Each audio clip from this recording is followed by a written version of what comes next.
Kila mwaka tarehe ya mosi mpaka 14 mwezi Juni huwa ni wiki ya maazimisho ya kuchangia au ya mchangia damu. Lengo la maazimisho haya ni kuweza kutambua wenzetu ambao huwa wanajitolea ili kutoa damu zao ziweze kuokoa maisha ya wengine. Katika hizi wiki mbili za zoezi hili, kuanzia tarehe 1 mpaka jana tarehe 13, tukiacha leo zoezi linaloendelea, tumekusanya jumla ya chupa 1213 sawasawa na 17.16 ya lengo la chupa 1035 za hospitali. Watoto peke yake, hasa watoto wachanga na watoto wale wa chini ya umri wa miaka 5, kwa matumizi yote ya damu huwa yanafikia mpaka kiwango cha 50%. Na katika huduma za kina mama ikiwemo kwa kujifungua kwa njia ya upasuaji, lakini kwa wagonjwa wengine kama ajali, magonjwa ya ndani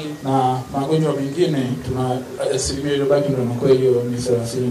Ruvuma unaungana na sehemu nyingine duniani kuadhimisha siku ya uchangiaji damu kwa hiari ifikapo tarehe 14 Juni kila mwaka. Kwa mwaka huu 25 mkoa wa Ruvuma umeadhimisha wiki ya uchangia damu kuanzia tarehe 1 hadi tarehe 13 Juni, ambapo kilele chake ni leo tarehe 14 2025 katika viwanja hivi vya manispaa ya Songea. Kwa mujibu wa matokeo ya sensa 2022, mkoa wa Ruvuma ulikuwa na wananchi wapatao 1,800,000. Hivyo unatazamiwa kukusanya chupa zisizopungua 14,000 kwa mwaka. Takwimu za ukusanyaji damu zimeonyesha kuwa na mafanikio na kuongezeka kwa kusanyaji damu mwaka hadi mwaka. Mathalan, katika mwaka 22 jumla ya chupa ya 3600 ambayo ni sawa na 24% kwa mahitaji zilikusanywa na kufanya vipimo vya maabara na kusambaza. Idadi hii imeongezeka hadi kufikia chupa 12,278 sawa na 83% ya mahitaji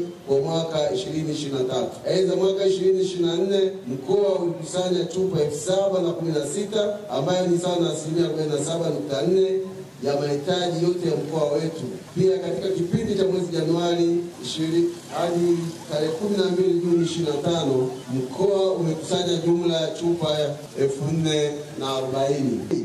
Kuwaelekeza wananchi wa halmashauri zote za mkoa wa Ruvuma kuendelea kujitokeza kwa wingi katika kuchangia damu ili kuokoa maisha ya wenye uhitaji. Taasisi na mashirika mbalimbali ikiwemo vilabu mbalimbali vya michezo mjenge tabia ya kuchangia damu kwa hiari.